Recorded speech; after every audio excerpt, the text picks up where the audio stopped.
Look out for Charlie here. First off, my blog is back up. It vanished years ago, and I was not allowed to upload for some reason. It would just fail, repeatedly fail. And I tried again last night, and for some reason it posted. So everything is there that was there before, except I turned the comments off because it was useless to have comments on there, and I didn't want people, scaring people off. This person is telling people to scrub themselves to death. To scrub yourself to death on the whim of look out for Charlie, this lunatic. I never said to scrub yourself to death or anything like that. So anyway, point being is I shut the comments off. There's no need to have comments. This is just for people that don't want to sit through all the videos to get to the brass tacks on what I did to get rid of my symptoms. So it's all there.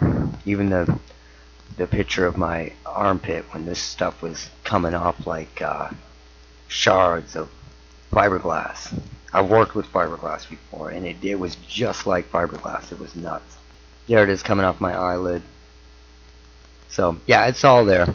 So if you want to share it with other people, or if you were needing a list or whatever, it's there. And now, speaking of websites and blogs, the full spectrum censorship has gotten so heavy and so intense that a lot of things that I want to talk about right now, that are going on right now, I cannot talk about because I don't want to get this channel pulled for people who need it just because I veer off topic a little bit and start talking about things that are going on right now. There are people out there who may be getting hit with this stuff today or last week that hopefully aren't doing anything crazy and have started to search, rather than end up in some fucked up position. So I have to keep this channel up for those reasons. But let's crowdfund a website, because you got to pay, for a good web server and space and a .com. You got to pay up front for like the year or whatever. Let's crowdfund a website. I'll do the coding on the website. I'll do the coding on the forum. And then we also have to pay, which is basically extortion, you have to pay these companies to keep spam off your forum. I've had it happen before on a different subject. Or else they will spam the hell out of your forum and destroy it. It will be unusable. So we have to pay one of these companies to keep spam off our forum. So let's do it. And then we can talk about whatever we want, and it cannot be censored. Because it doesn't matter what, you can say go post your videos to BitChute or blah blah blah blah blah blah. It doesn't matter. BitChute is getting on board with the iron fist, with the Soviet style censorship, and it's just a matter of time before the rest of those platforms do as well. It's the way to do it. It's totally the way to do it. And then we can talk about these subjects that are current and compare them without risking losing all this information that people need. I'll put a link to gather money up to do this. And I swear to God, I'll do all the work. I was trying to do research on Guantanamo Bay. It was one of the first places where people started hearing voices en masse. A lot of these detainees at Guantanamo, prisoners, they all said that after 30 days they would begin to hear voices. Didn't matter what conditions they were in. And I wanted to point this out because this leads to something else. When you look at this, I went to search Guantanamo Bay voices, which should pull up immediately. Guantanamo Bay and people hearing voices. But cleverly, they released books and articles and all these different things to cover it. See, place outside the law, forgotten voices, Guantanamo voices. So, voices from Guantanamo, Guantanamo voices, forgotten voices. It's all these articles came out when it came out. Articles and books came out when it came out that these prisoners were hearing voices. So they did all this to cover it. It's just like the 9/11 and Dancing Israelis. When people started saying, hey, look up Dancing Israelis and check it out, they came out with Israeli dancing. And that covered up a lot of the Dancing Israeli stuff. Because when you search, that's what you would find. This is just one more reason why we need a .com. Speaking of this, if anybody can find or knows of the Jon Stewart episode, it was from years ago, and I saw this with my own eyes. Jon Stewart, an episode back in the day, was talking about how the government or the military had came out and said that they had a weapon where they could whisper into a terrorist's ear to not be a terrorist anymore, or whisper into a terrorist's ear until they weren't a terrorist anymore. And they were making fun of it in Jon Stewart fashion. And I was blown away that this was on a Jon Stewart episode. And unfortunately, I've searched for it and I can't find it. But if you can find it, or you know what episode that is, come here and let me know in the comments or email me and get it to me. It's important because that is key. And it seems to be memory hold or something. I cannot find it, but I saw it. I completely and totally saw it. You know, this has to be a very frustrating time for people who are dealing with RF targeting, Morgellons, or RF targeting and Morgellons together. It's all one and the same. But it's really fucked up, and I've said this before, but a dullard of a doctor, a dim doctor, could pop out a USB microscope and tell that this was northern dry skin or psoriasis or delusion if they spent more than 5 minutes with a USB microscope looking into it, other than looking at it with the naked eye. You can't see shit with the naked eye. Most of the time you can't even see this stuff on people.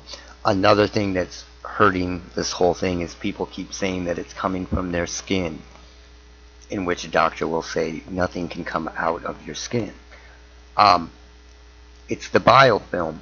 It's the fungal graphene that is growing on the skin, all over the skin. Starts on the head, starts on the feet, and it meets in the middle. And this is where it's coming from the biofilm skin, from the fungal graphene skin, and in between that fungal graphene and the skin, these fibers and everything else will stick to, get inside, and grow out of. It takes over the hair follicle, and it will replace the hair with a clear hair that appears white. I've seen it with my own eyes and proved it many times. You can go back and look at other videos and see it. But my point is this has to be a very frustrating time when this mystery illness, this mystery flu that is infecting everybody, has the whole nation wearing their fashion masks, and yet something that people have been complaining about for 20 years or longer has been repressed. They've been sent home with delusional diagnosis, all kinds of things.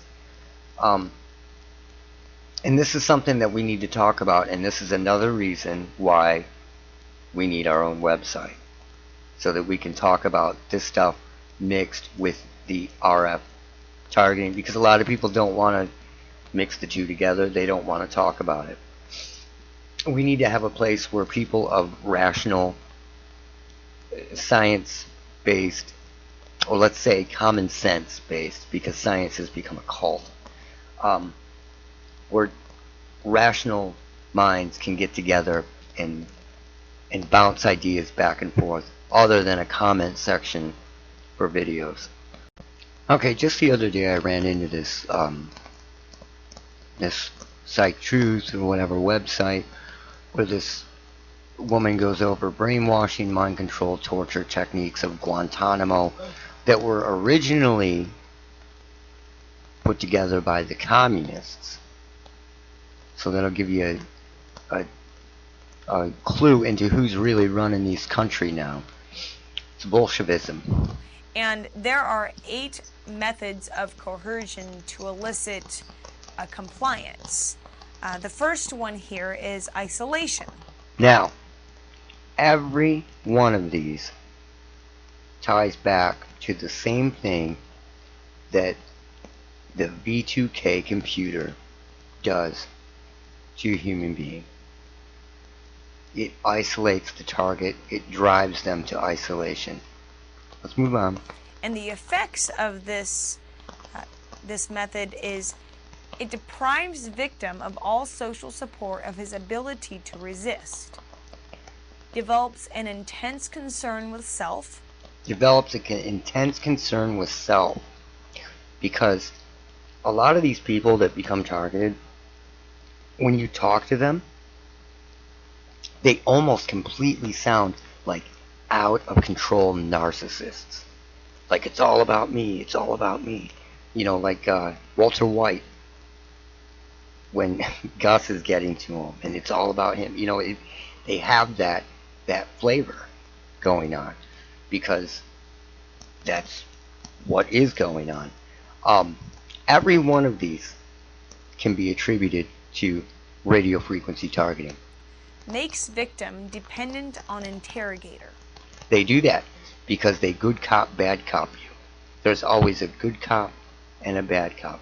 One that's threatening you, and then one that is either being nice to the person or trying to make some kind of deal or rationalize it.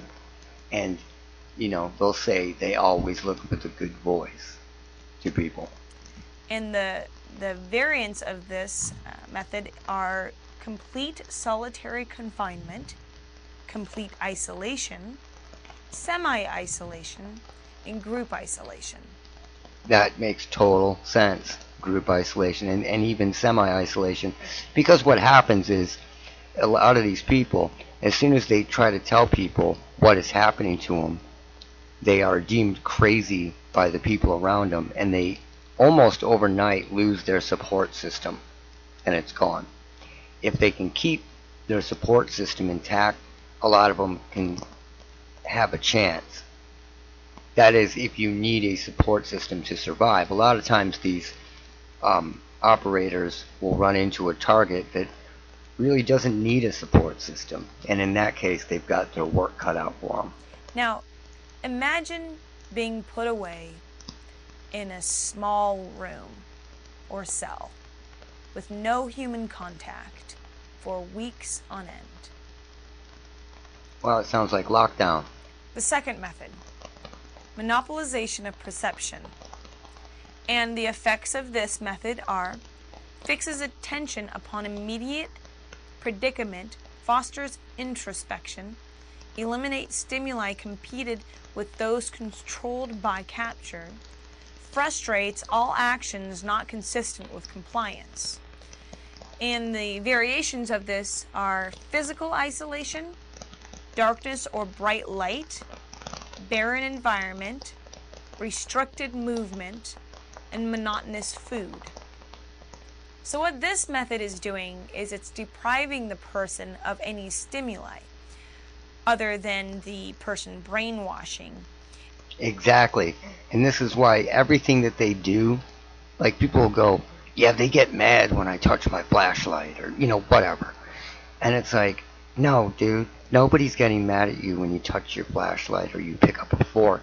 They're trying to get every thought of yours to go back to the interrogator slash harasser slash torturer.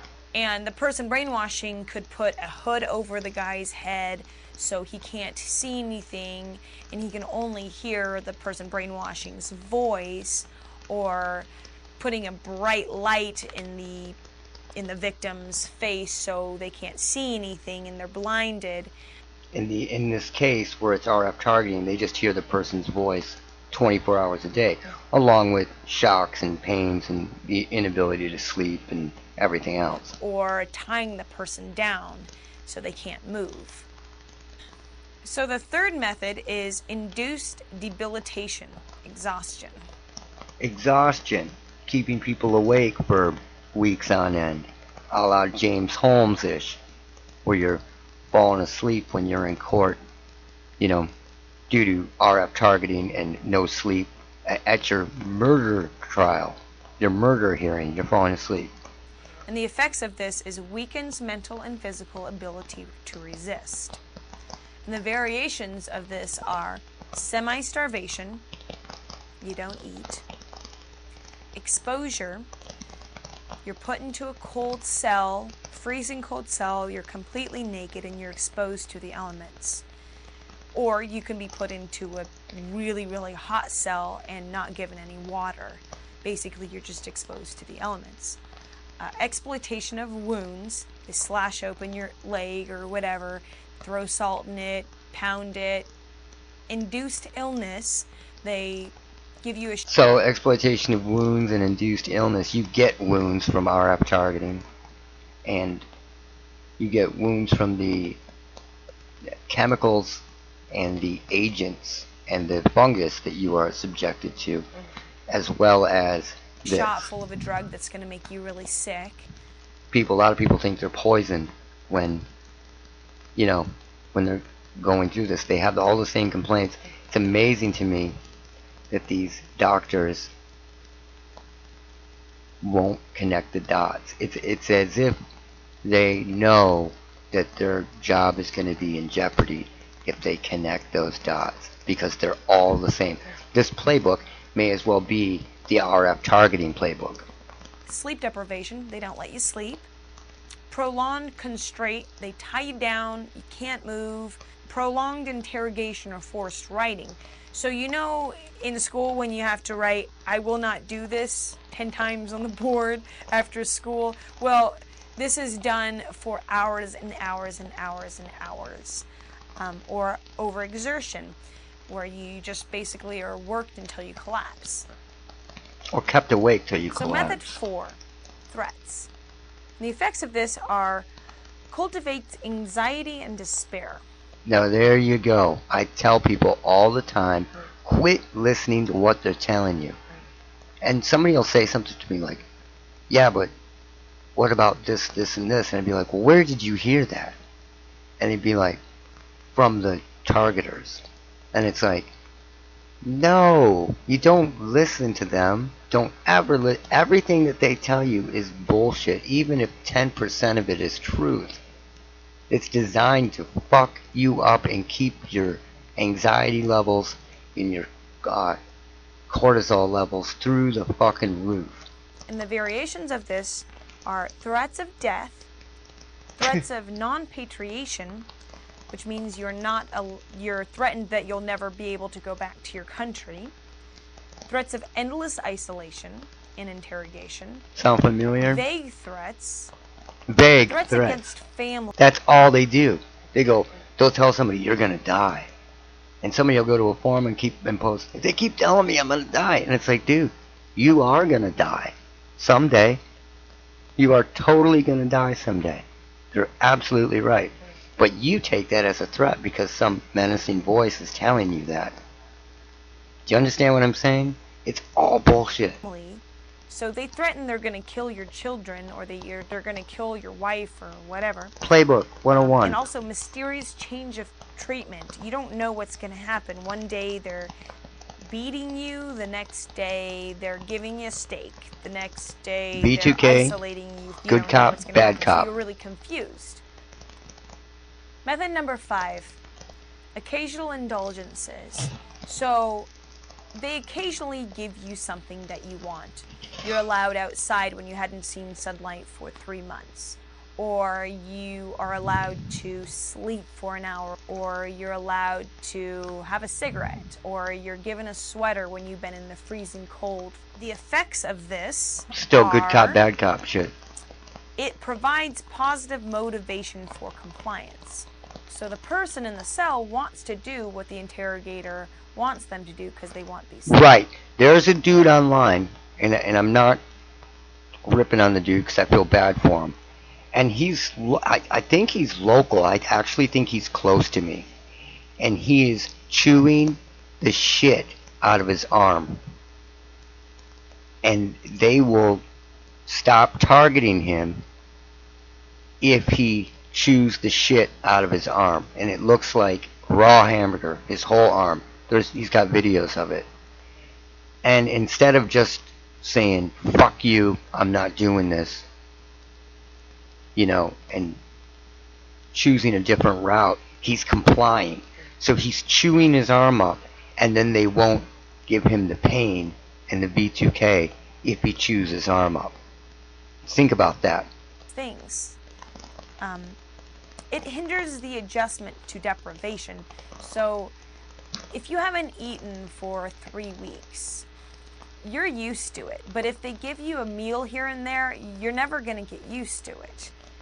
So some of the variations are occasional favors. Occasionally they'll give you a cigarette, or occasionally they'll give you a meal, or they'll let you sleep, or they'll let you go outside. Fluctuations of interrogators' attitudes. They're nice 1 minute, they're really mean the next minute. Promises. Rewards for partial compliance. See? Rewards for partial compliance. If you do this, we'll stop targeting you. Or you gotta kill your dog. We'll stop targeting you. So I want you to confess to 8 murders, and you're confessing to 1, so I'm going to reward you. I'm going to let you have a big old steak dinner for confessing to at least 1. Tantalizing. So you haven't eaten for 3 weeks, and I put a huge steak dinner in front of your cell. Method 6. Demonstrating omnipotence and omniscience. This basically means to have complete control over the victim. The effects of this are suggest futility of resistance. And the variations of this are... Yeah, like people telling people that, you know, people hear, this will never stop, and this is going on forever. And, you know, it just seems like it's an endless thing, you know. And if you believe that, you're way more apt to give up. That's not in my blood, but you are way more apt to give up if it happens to you like this. Confrontation, pretending cooperation, taken for granted, demonstrating complete control over victim's fate. So this whole thing basically means that the person brainwashing has complete control over the victim. You don't eat unless I say you can eat. You don't sleep unless I say you can sleep. And this is totally what they're trying to get people to. This is the whole experiment, to see if they can get people to do this kind of stuff and have total control over people. Luckily, there are people out there that don't stand for it. But you have to be careful, because a lot of times when those people are also defying it, they're playing right into their hands. You know, like let's put it like in an opposite state. If they told you to, you know, not to jump off a bridge, and you were like, fuck you, I'm going to jump off that bridge and prove you wrong. You know what I mean? You're not doing yourself any favors. So you have to be careful. You don't go to the restroom unless I say you can go to the restroom. Your arm is broken if I say your arm is broken. I have complete control over your fate. Method 7. Degradation. Method 7 seems to be a very, very popular technique with the Bolshevik communist torturers that are using this. And when I say Bolshevik communist, I do not mean Russians. I mean international Bolshevik communists. Man, in fact, if I told you who I thought was doing this in mass, for the most part, I would literally have my channel for 30 seconds. The effects of this are makes cost of resistance appear more damaging to self-esteem than capitulation. So what they're saying is that they make it seem that you're better off if you don't resist than if you resist. And that's a trick they pull on people all the time. The other effect is it reduces prisoner to animal level concerns. The variations of this are personal hygiene prevented. They do not let you take a shower. They do not let you brush your teeth. Filthy, infested surroundings. Maybe they stick you in a cell without a toilet, and there's rats everywhere. Demeaning punishments. Maybe they have men shave other men's private parts. It's demeaning. It degrades the person. Insults and taunts.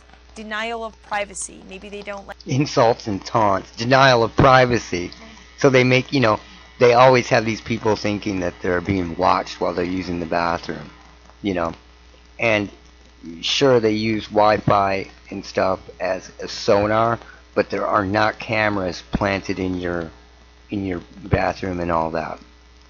The whole point of this is for them to try to manipulate you from afar. So you have to remember that. That is the whole point of RF targeting. But this playbook is every play that they're using. This came from communists, Bolsheviks, and Guantanamo. Let you wear any clothes, or they don't let you go to the restroom by yourself. Method number 8. Enforce trivial demands. So this means trivial demands. So when you see some homeless dude that you think is nuts tapping with his left arm over his head like on a trash can in a beat or something, and you're like, what the fuck is that guy doing? He's probably being told to do that so they'll quit blasting his melon, That they basically enforce you to do things that are totally trivial and not important, like raise your hand or walk over to the wall or touch the ground. Basically what they're doing is they're conditioning you to do what they want you to do. See? So that when they really want you to do something, you'll do it. The effects of this are develops habit of compliance. And the variations of this are forced writing, so they'll make you write nonsense or write for a really long time just for the heck of it, or enforcement of minute rules. So maybe they make a rule of, and in this case it's control of psychology, psychiatry, and the psychiatric community. They're inventing the symptoms. You have to have a star drawn on your leg at all times, or you have to have your left shoelace untied at all times. Basically, they're conditioning you to do everything they say and abide by all of their rules. This basically goes right in line with what I was saying and all the ridiculous things that they tell targets to do to get this to stop or to let up temporarily. Doesn't this seem like torture to you? Because they actually argue this. They say that it's not causing bodily damage. They say it's not causing bodily damage. Now think about this. This is legal. And even if they're doing it wirelessly to anybody they deem a terrorist or an enemy combatant or a dissident or a heretic or whatever. Now, if they can do this legally since 9/11, which is why it's exploded everywhere, then when you argue with somebody that it's illegal, technically it might not be illegal for these psychopaths to fucking do this, but this is the RF targeting playbook. And it's not causing permanent psychological damage, but how can it not cause permanent psychological damage? Exactly. I'd like to know what you think. Perfectly legal under the new post 9/11 world that we live in. So that's something to think about. How can it not cause permanent psychological damage? I'd like to know what you think, so post a comment. Alright, that's it. We need a website. Look out for Charlie.